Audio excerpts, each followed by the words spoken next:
तो दोस्तों कैसा लग रहा है आपको? How are you feeling after joining my channel the learning library? If you have any query then comment below the comment box.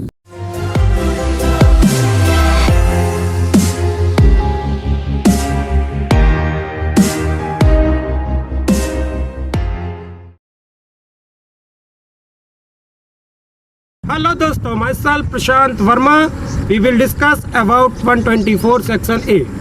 आज हम आपको बताएंगे धारा 124 के बारे में। धारा 124 देशद्रोह या राजद्रोह को परिभाषित करती है।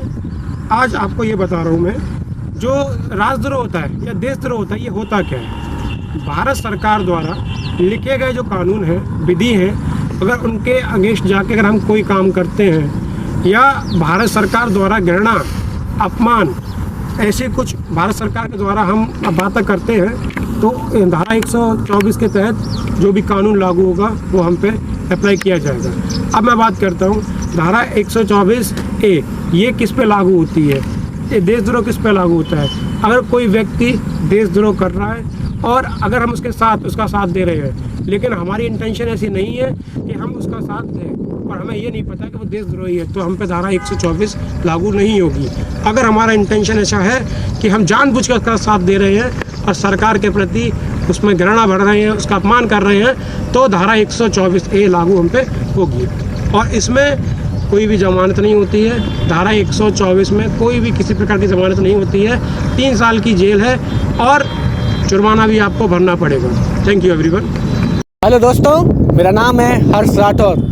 देखिए दोस्तों, हमारे महत्वपूर्ण सेक्शन जो हैं वो चल रही है श्रेणी हमारी महत्वपूर्ण सेक्शंस की। उसी श्रेणी में हम आज आगे बढ़ रहे हैं और आगे आज हम डिस्कस करेंगे सेक्शन 141 और सेक्शन 143 के बारे में। ठीक है ना? देखिए दोस्तों, सेक्शन 141 जो है वो हमारा रिलेट करता है विधि विरुद्ध जमाव। इसे इंग्लिश में बोलते हैं अनलॉफुल असेंबली, यानी कि जब कोई जगह यहाँ पर 5 या 5 से अधिक ज़्यादा व्यक्ति इकट्ठे हो जाते हैं तो वहाँ पर जो प्रतिक्रिया होती हैं, जो रिएक्शंस होते हैं, वो अनलॉफुल असेंबली से रिलेट करते हैं। इसके बाद दोस्तों, और आपको ये भी पता होगा कि किसी न किसी सिटी में कहीं ना कहीं डेली ही अनलॉफुल असेंबली का ये एक्ट है वो लग रहा है। इसके बाद दोस्तों आती है हमारी सेक्शन 143।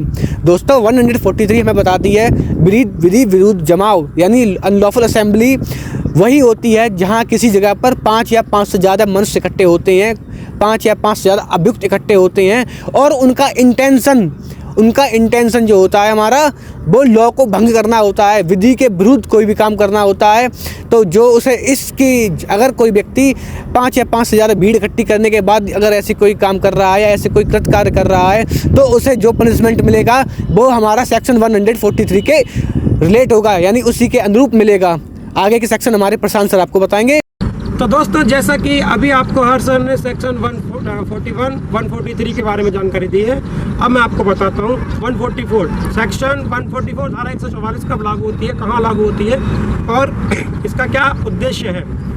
तो धारा 144 5 लोगों से ज़्यादा कहीं भी भीड़ जुट होती है, जमा होती है, और अगर उस धारा जैसे धारा 144 लगी है उस टाइम पे अगर अस्त्र शस्त्र लेके या किसी आदमी को भड़काना या दंगे करवाना, अगर इस तरीके का हम क्राइम करते हैं तो हम पे धारा 144 लागू होगी। और धारा 144 ज़्यादातर इलेक्शन के टाइम पे लगाई जाती है और कहीं भी सांप्रदायिक दंगे वगैरह होते हैं तो वहाँ धारा 140 अप्लाई की जाती है। देखिए दोस्तों, तो अभी प्रशांत सर ने आपको सेक्शन 144 के बारे में बताया, ठीक है ना? तो अब हम आपको बताएंगे सेक्शन 146 के बारे में। I will discuss about the section 146।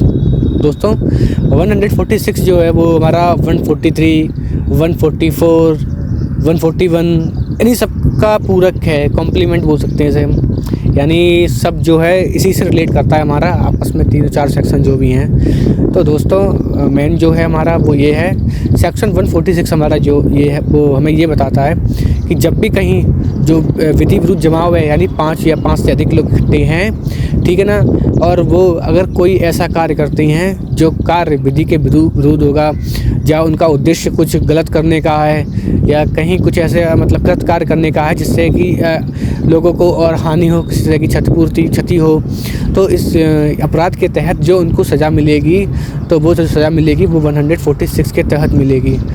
ठीक है दोस्तों।